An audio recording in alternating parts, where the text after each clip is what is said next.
This is Perendev's magnetic motor. You'll notice that the rotor and stators are constructed of a plastic called tafenol. The frame is of tubular aluminium. The main bearings in the unit are high-speed self-centering bearings. This particular motor develops some 9 kilowatts of power.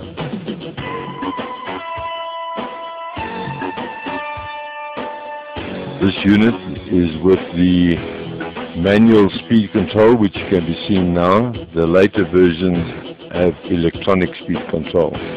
Going in now towards the rotor, you'll notice the magnets and the plastic stay pins. These are to keep the magnets in place.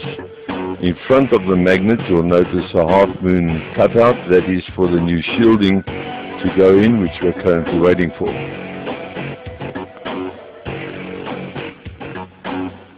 There are 3 main rotors, and they're all offset at 20-degree angle to each other. This will allow the motor to run. This is the motor now starting up. You'll notice that the stators are going in toward the center rotor. As the stators get closer to the rotor, so the motor will start to turn. The closer the stators get, the more power is delivered to the main rotor and the speed will increase. We will be taking this motor up to approximately 3,500 RPM, at which point I will open the stators to slow the motor down.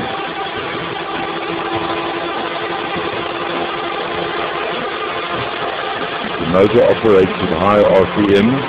Normally its duty cycle is about 6,500 RPM.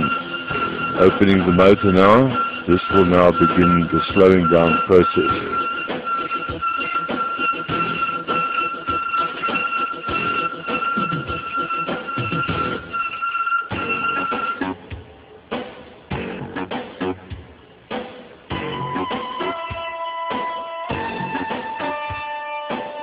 The later units are constructed in a modular type frame.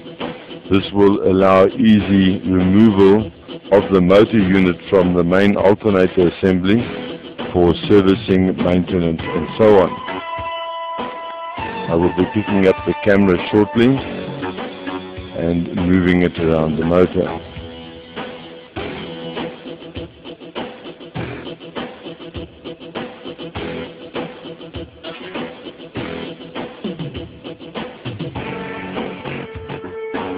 Now picking up the camera.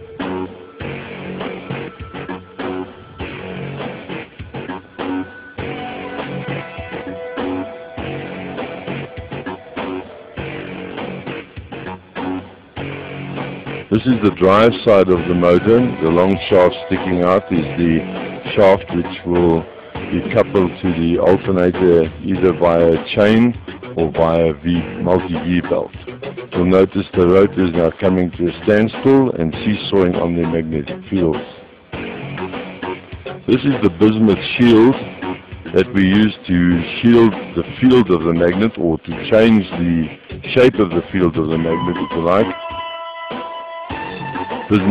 Bismuth we found unsuccessful for this application and moved on to better quality diametric material. This is the neoboron magnet, measuring some 25 millimeter by 22 millimeter, producing some 19,000 gauss. Later units are using 35 millimeter magnets, producing some 320,000 gauss. This is the magnet and its shields next to each other. You'll notice that the shield is slightly longer than the magnet. This allows for better field control. This is the early rotor. This is rotor 1 of Mark 1. We had a problem with the aluminium which created an EMF current when the magnetic fields were induced. It caused a lot of difficulty with the cutting of this motor, as you can see by the angles, and you'll also notice the magnetic stay pins at the top of your screen now. In the center, on the outsides of the rotor, you'll notice slots. These slots allow us to remove magnets in the case of servicing For example, if a magnet is cracked or broken, etc. Now easy removal of the magnet. Going toward the center of the rotor, you'll notice holes drilled in. This particular motor has 12 holes. These are 20-degree offsets to allow the rotors to be offset 20 degrees from each other, allowing the motor to run.